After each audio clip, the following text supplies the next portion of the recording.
aming tulungan sa aming kalagayan.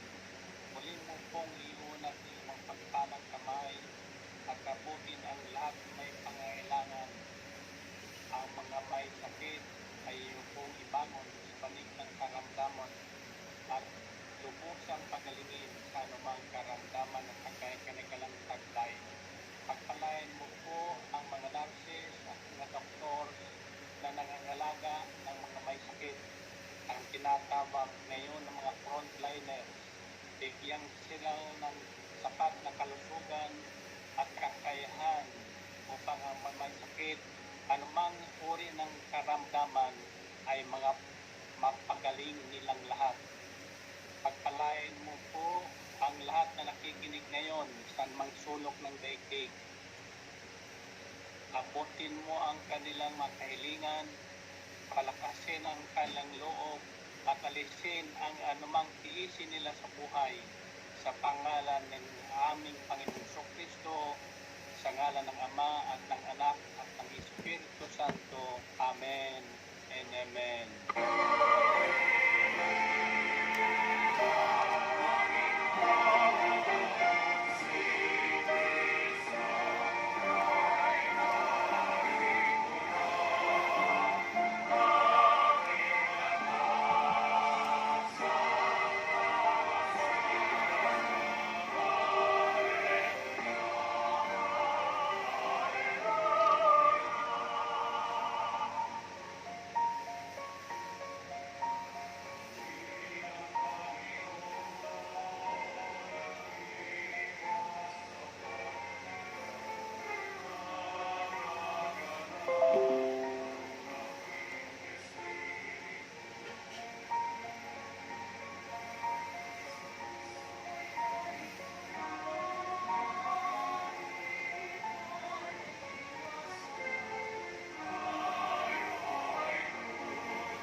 should pray.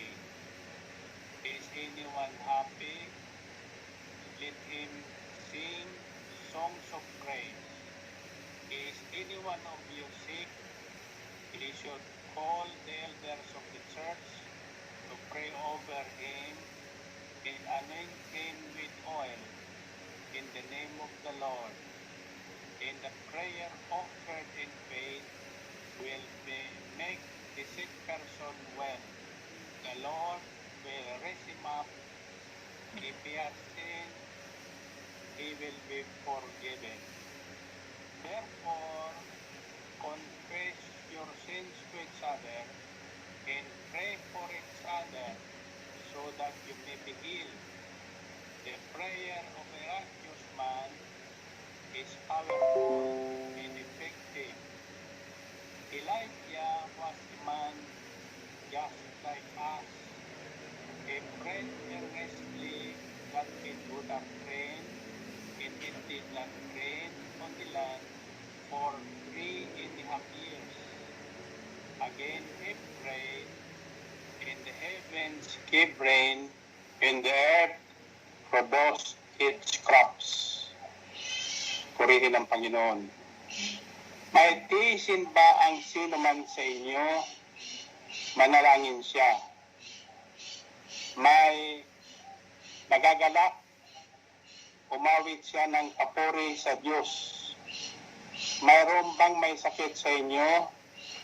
Ipatawag niya ang matatanda ng Elisha upang ipanalangin siya at pahira ng langis sa ngalan ng Panginoon at pagagalingin ang may sakit dahil sa panalangin may pananampalataya. Ibabangon siya ng Panginoon at patatawarin kung siya ay nagkasala. Kaya nga, ipagtapat ninyo sa inyong kapwa ang inyong mga kasalanan at ipanalangin ang isa't isa upang kayo'y gumaling. Malaki ang nagagawa ng panalangin ng taong matuwid. Si Elias ay taong tulad din natin. Manalangin, mataimtim siyang nanalangin na huwag umulan. At sa loob ng 3 taon at kalahati, hindi nga umulan sa bayan ng Israel. Muli siyang nanalangin at bumagsak ang ulan at namunga ang mga halaman. Ito ang ating mabuting balita sa kapanahonan. To God be the glory.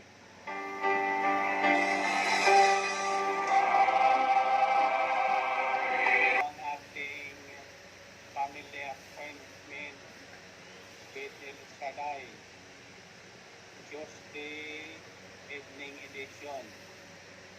Magandang hapon po sa inyong lahat. Umaga, gabi, ating gabi. Saan pa kayo naroroon, kawawat sulok ng daigdig. Huwag kayong matakot. Kasama natin ang Diyos. Ngayong hapon, 4 na salita ang patatandaan ko sa inyo. The first word starts with letter P. The second word starts with letter R. The third word starts with letter M. And the fourth starts with another P, letter P. The first P stands for power. Letter R stands for righteous or righteousness. Letter M stands for man. And the last letter P stands for prayer. The power of a righteous man is power. Nasabi sa ating pinanghayan, The prayer of a righteous man is powerful and effective. Kung babalik na rin natin, the power of a righteous man is prayer.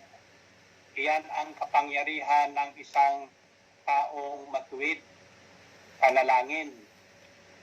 Tingnan natin muna ang kasulatan tungkol sa isang taong matuwid. Psalm 34 verse 15 says, "The eyes of the Lord are on the righteous, and His ears are open to their cry." Ang mata ng Panginoon ay laging nakatuon sa taong matuwid, at ang kanilang dalangin ay laging dinirinig. Psalm 34 verse 17 says, "The righteous cry out, and the Lord hears, and delivers them out of all their troubles." The righteous cry out, and the Lord hears, and delivers them out of all their troubles. But narinig yun? Kaya walang trouble o tiisin tayong hindi natin malalagpasan, sapagkat magagawa ng Diyos sa tulong niya ating malalagpasan ang lahat ng trouble na yan. Psalm 34 verse 19 says, "Many are the afflictions of the righteous, but the Lord delivers him out of them all." Maraming karamdaman ang daraanan ng isang taong matuwid, subalit ililigtas sila ng Panginoon sa lahat ng uri ng karamdaman, kasama ang COVID. Psalm 37 verse 25 says, "I have been young, and now am old, yet I have not seen the righteous forsaken, nor his descendants begging bread."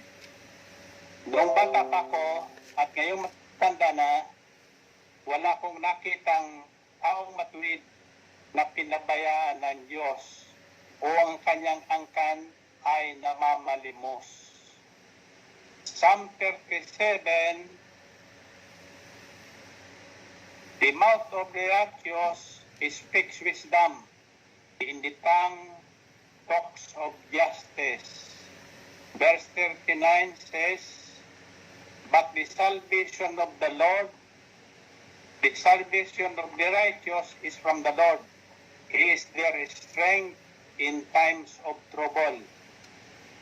Ang lakas ng taong matuwid ay ang Panginoon sa panahon ng anumang kagipitan. Psalm 55 verse 22 says, "Cast your burden on the Lord, and He shall sustain you. He shall never permit the righteous to be moved." Ipagkatiwala nyo ang inyong mga dalahin o pabigat sa buhay, mga karamdaman o suliranin, tiisin sa Panginoon, at kayo ay kanyang tutulungan at hindi kayo mayayanig sa anumang bagay. Proverbs 10:24 says, "The fear of the wicked will come upon them, and the desire of the righteous will be granted." Ang kinatatakutan ng taong masama ay mangyayari sa kanila. Subalit, ang hangarin ng taong matuwid ay ibibigay ng Panginoon. Purihin ng Panginoon. Now, iyan po ang ating mabuting balita ngayon. The power of the righteous man is prayer. Kaya ang sabi ng Panginoon, sabi ni James, "Is anyone of you in trouble? He should pray." Why? Because prayer is our power. For the righteous, taong matuwid. Now, my question is, sino ba ang taong matuwid? Ang sabi sa isang bahagi ng kasulatan, Abraham believed God, and it was credited to him as righteousness. The word credited to him is not only for him, but including us, for all of us who will believe that God exists and trust Him completely in all circumstances. Now, what intrigues me is the word Elijah. Elijah was a man just like us. Si Elias ay taong tulad din natin, ordinaryong tao. Kaya binalikan ko po ang kwento tungkol kay Elias. Doon natin masisilip ang tinatawag na taong matuwid. Ano ba ang gawain ng taong matuwid? Now, you will find the story of Elijah on 1 Kings chapter 17 and 18. Now Elijah, the Tishbite from Tishbe, is in Gilead. God said to him,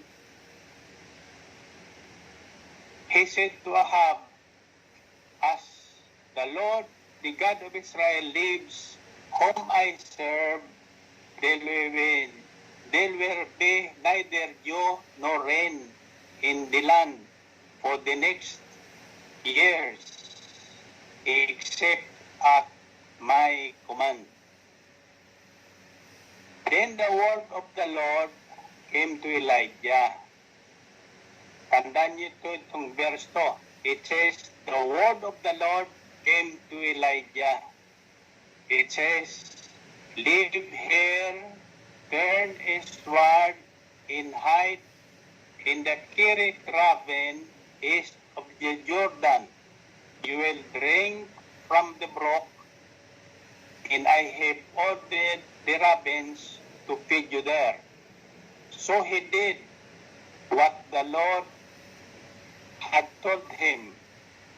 He went to the Kerith ravine east of the Jordan and stayed there.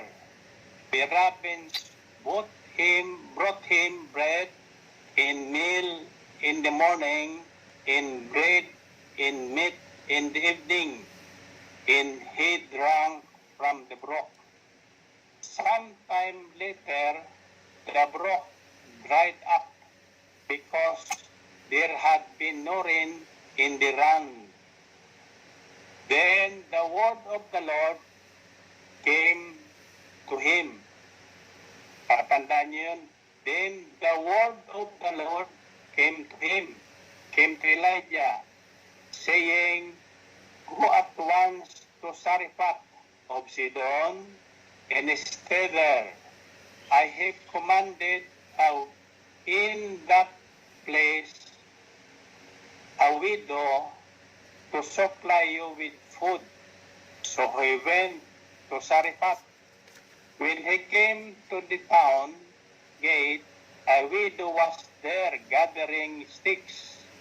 He called to her and asked, would you bring me a little water in a jar so I may have a drink?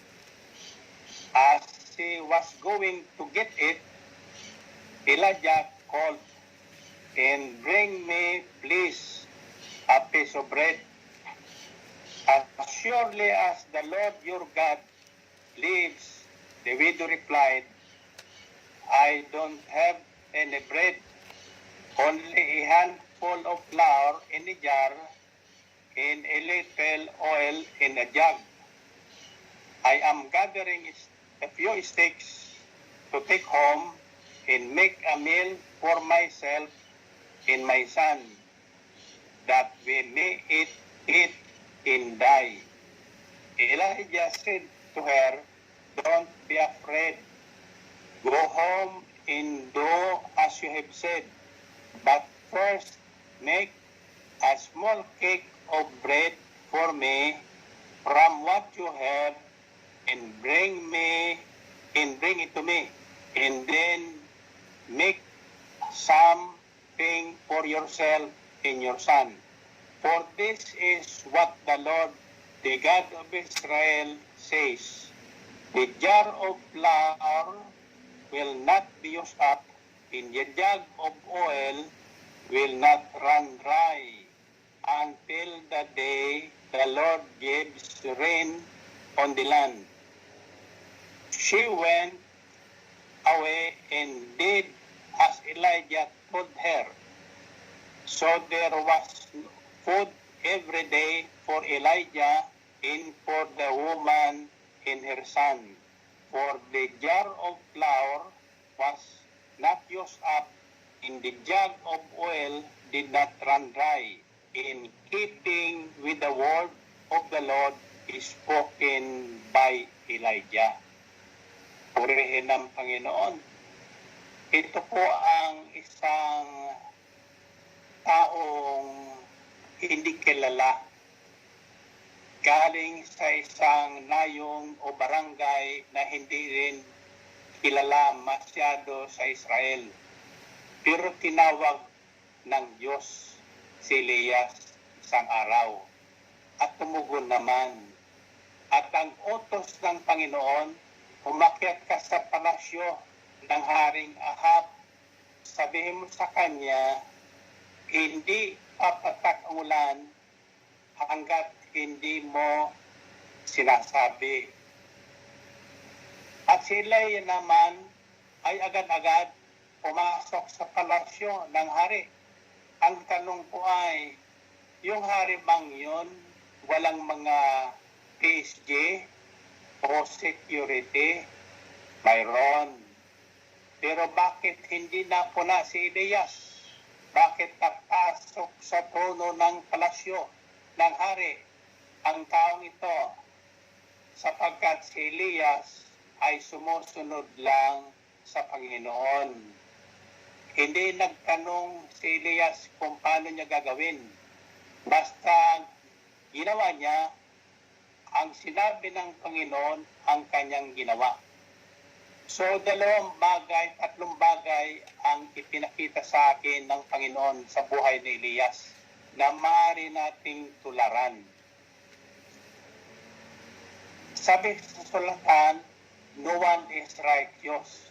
Walang sino mang matuwid sapagkat lahat ay nagkasala.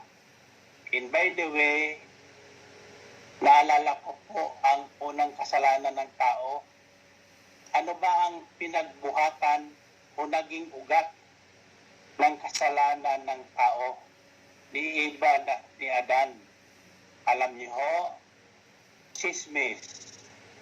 Chismis ang ugat po ng mga kasalanan.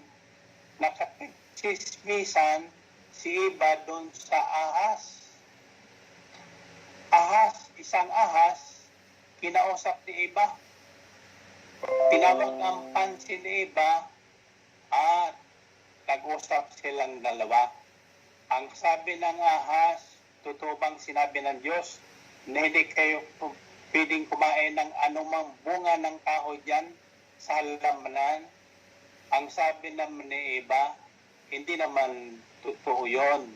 Totoong sinabi sa amin na makakain namin ang lahat na bungang ng kahoy dyan maliban sa isang puno sa gitna ng halamanan. Bawal na bawal sa amin yun kainin. O hipuin man lang ang puno noon sapagkat kami ay mamamatay. Anong ginawa ng ahas? Sabi niya kay Eva, tingnan mo ang bunga ng punong yan. Hindi ba mainam kainin? Iyan ang advertisement ngayon. Hinihikayat tayong kumain ng mga kung anong pagkain. Masarap. Nood sa sarap. Yun. Pero pag kinain natin yun, ang karamihan yan bawal pala sa ating katawan. Kaya ang unang kasalanan, ang ugat noon ay chismis. Kaya iwasan natin ang chismis. Ang pakinggan natin yung sinabi ng Panginoon. Iyon ang ating pag-usapan lagi. Kung anong sinabi ng Diyos, Iyan ang ating pakinggan at sundin at ibalita sa iba. Ito ang naging buhay ni Elias. So, walang kamalay-malaya ang taong ito nang tawagin ng Panginoon. Mahilig ang Diyos na tumawag ng mga hindi kilala. Tulad natin, di man tayo kilala ng taong bayan, nang tayo tawagin. Subalit, nang tayo manalig at manampalataya at tumugon sa kanyang panawagan, iyon ang tinatawag na righteousness credited. In other words, hindi man tayo karapat-dapat maging taong matuwid, it was credited to us as righteousness yung ating pagtitiwala at pananalig sa Kanya. Pag sinabing credited, hindi natin pinaghirapan yun. Kagaya nyo, mayroon sa inyo mga tumanggap ng paluwal ngayon sa gobyerno. Diba? 5,000, 8,000, hindi nyo man yung pinaghirapan, pero binigay sa inyo. Iyan ang tinatawag na credited. Isinasali sa ating account na wala tayong malay. Malay nyo pagkatapos ng itong mensaheng ito, pumunta kayo sa bangko, magugulat na lang kayo. Mayroon kayong kayamanan na hindi nyo pinaghirapan. It was credited to you by God because of your faith and trust in Him.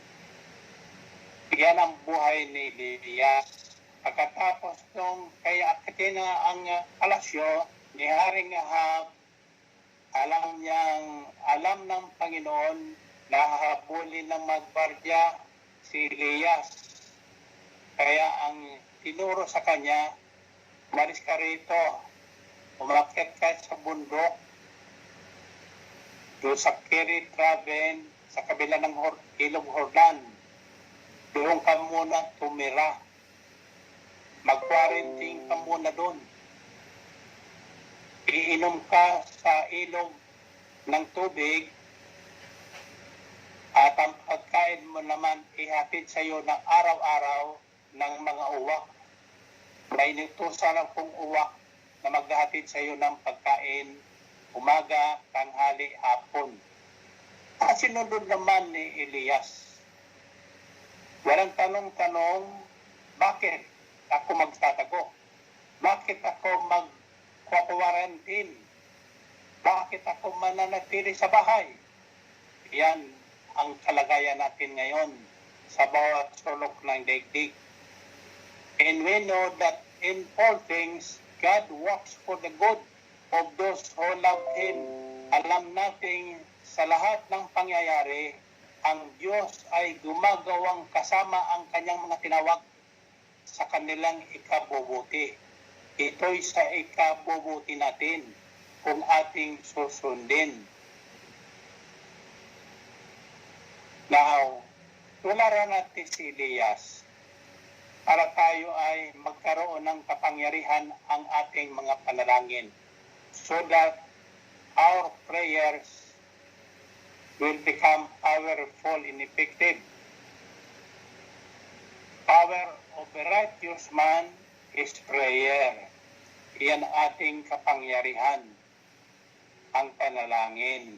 Kaya pinag-uutos ng Panginoon sa pamamagitan ni James, if we are in trouble, kung tayo may tiisin, may karamdaman, may kaguluhan sa tahanan, anumang kaguluhan, ang unang gagawin natin ay manalangin. Manalangin, sapagkat iyan ang ating taglay na kapangyarihan. Subalit, iyan po ay magiging effective and powerful lamang sa isang taong matuwid. Ngayon, paano tayo magiging matuwid? Ang instruction sa Biblia sa ating pinunghayan, confess your sins one to another and pray for each other so that you may be healed. Ipagtapat natin ang ating mga kasalanan sa isa't isa at manalangin sa isa't isa para tayo gumaling. Para tayo maging taong matuwid tulad ni Elias. So si Elias may tatlong katangian. His ears, ang hearing niya, ang kanyang pakikinig ay nakatuon lamang sa salita ng Diyos. Hindi sa chismis, hindi sa balibalita ng mundo na kumakalat. Walang maibibigay na mabuti sa atin yan. Ituon natin ang ating pandinig sa salita ng Diyos. Hantayin natin kung anong sasabihin ng Panginoon. Mapalad tayo ngayon sapagkat nasa kasulatan na ang mga sinabi ng Panginoon. Kaya sa isang bahagi ng kasulatan, sinabi ng Panginoon Kristo, man does not live on bread alone, but on every word that comes from the mouth of God. Ang tao ay hindi nabubuhay sa tinapay lamang, kundi sa bawat salita na mumutawi sa bibig ng Diyos. So, ituon natin ang ating pandinig sa salita ng Diyos. Habang tayo nakikinig ng salita ng Diyos, isintura natin ang ating buong isipan at puso, damdamin sa ating pinakikinggan. Huwag tayong paistorbo sa kuliling ng telepono. Huwag tayong paistorbo dyan sa kuliling ng iyong cellphone. Close your cellphone while the word of God is coming to you right now. Like Elijah, nakatuon ang kanyang pandinig sa salita ng Diyos. At kung ano man ang sinabi ng Diyos, walang tanong-tanong, sinusunod ni Elias. Ngayon, sa walang pagkataon, sa pangkatangian ni Elias, hindi siya nagsasarili ng kilos. Natuyo ang batis na kanyang iniinuman ng tubig sapagkat walang ulan nga na pumapatak sa Israel ng panahon na yon. At hindi na rin dumating yung mga uwak na nagdadala sa kanyang pagkain sapagkat patay na rin yung mga uwak. Wala rin silang makain. So hinintay ni Elias yung sasabihin ng Diyos kung anong kanyang gagawin. Hindi siya nagsariling paraan. Hindi siya gumawa ng paraan. Ano ba ito? Ano ba ito? Hindi siya nagreklamo. Lord, what's happening? Anong nangyari sa akin ngayon? Bakit natuyo itong batis na aking iniinuman? Bakit wala nang dumarating na pagkain? Wala nang uwak? Hindi nagtanong ng ganun si Elias. Naghintay muli siya ng kung anong sasabihin sa kanya ng Panginoon. Then at the right moment, the word of the Lord came to Elijah. Dumating sa takdang panahon, sa tamang sandali, ang instruction ng Diyos kung ano kanyang gagawin. Ang sabi ng Panginoon, ngayon umalis ka na sa lugar na ito. Lipat tayo ng tirahan. Pumunta ka sa Sidon, sa Sarephat. May inutusan akong isang balo doon na magpapainom at magpapakain sa iyo hanggat hindi po pumapatak ang ulan. And you know what Elijah did? He followed the instructions of God. Kung ano ang narinig niya, iyon ang kanyang sinunod. Pumunta siya, hindi man alam kung anong mangyayari dun sa balo. Yung balo pa naman na abutan niya ay wala na rin. Isang luto na lang ang kanyang harina at isang patak na lang yung kanyang langis. Pero ang tanong ko ay, bakit agad-agad nakilala ni Elias yung balo? Yung babaeng namumulot ng panggatong, yun na pala ang balong binigyan ng instruksyon ng Panginoon. Bakit agad niyang hiningan ng tubig ang balo at hinginan ng tinapay ang balo? Bakit? Sapagkat yung pandinig ni Elias ay laging nasa Panginoon, na sasasabihin ng Panginoon nakatuon. Noon, pag nangusap ang Panginoon, yung taong tinawag niya lang niya ang nakakarinig, hindi naririnig ng ibang tao.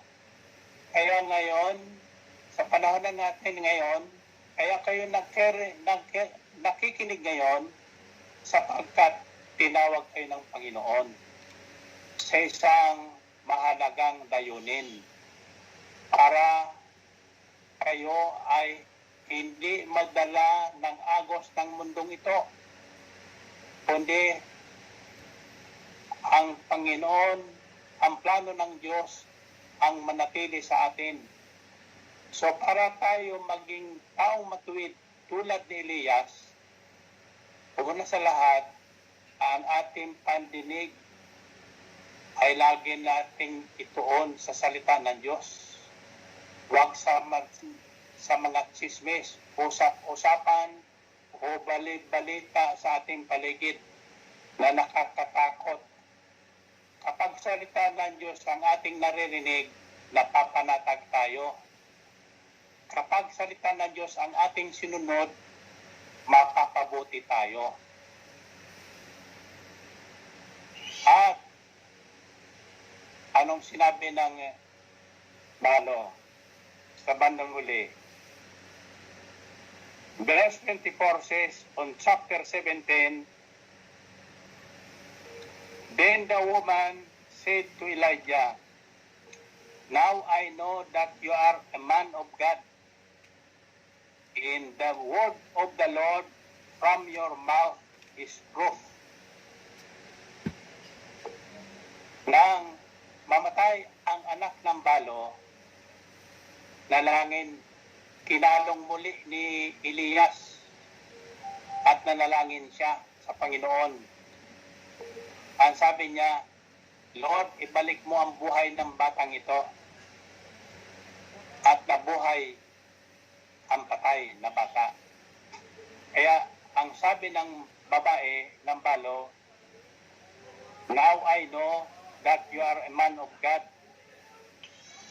in that the word of the Lord from your mouth is the truth.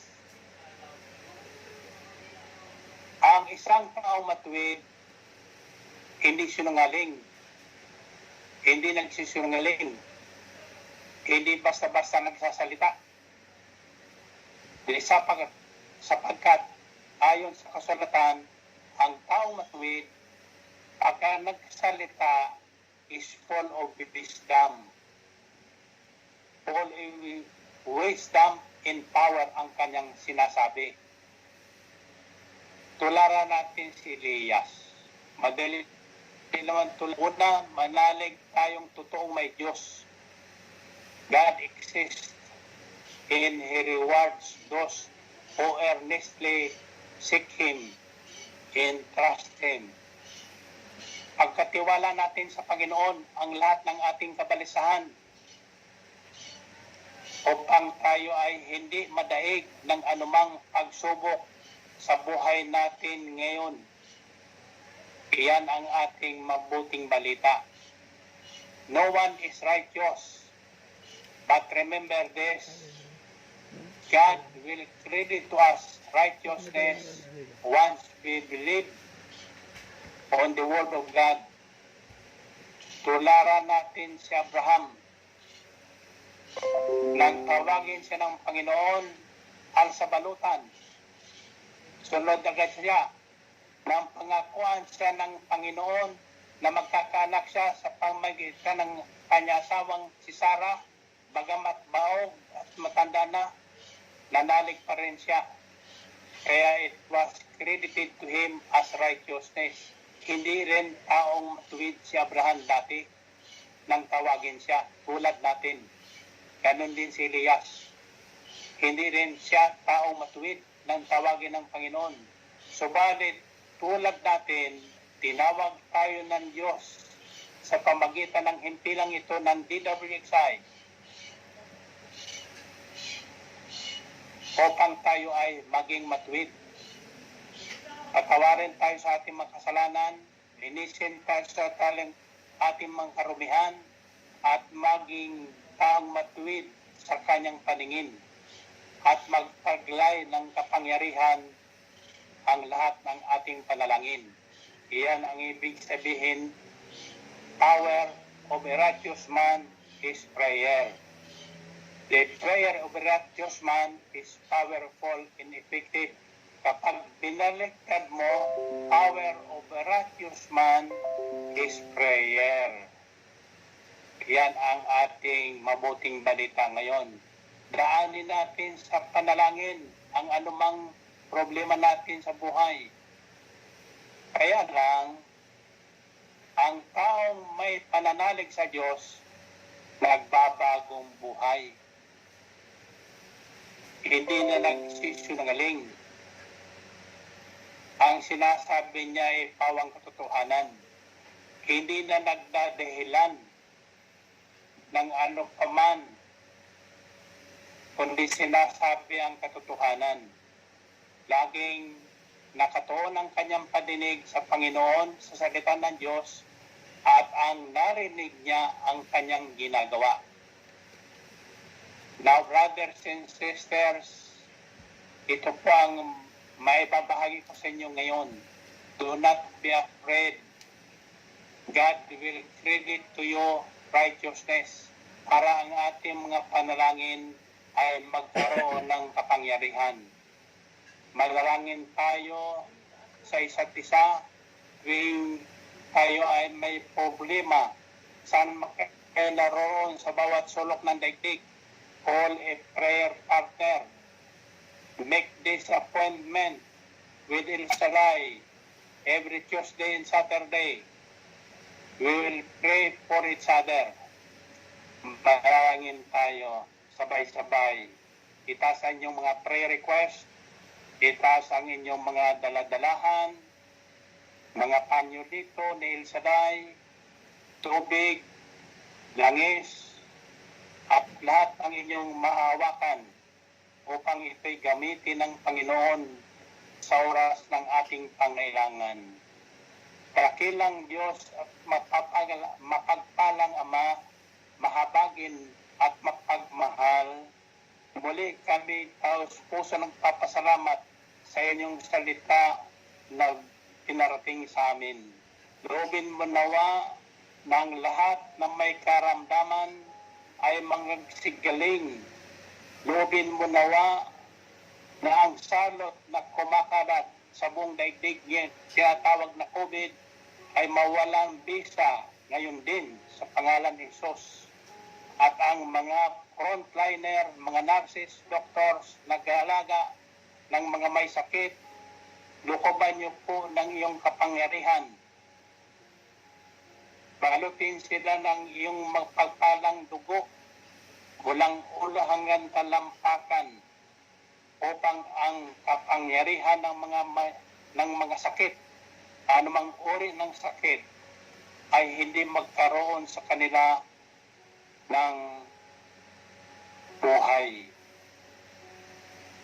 Nawa, sa mga sandaling ito, ang kapangyarihan ng COVID ay tuluyan ng mapawi sa buong daigdig para ang mga taong nananalig at nanampalataya sa iyo ay makakilos na ng malaya upang muli kang sambahin, purihin ng sama-sama sa Espiritu at katotohanan. Sa pangalan ni Jesus. Amen and Amen. Lord, heal our land.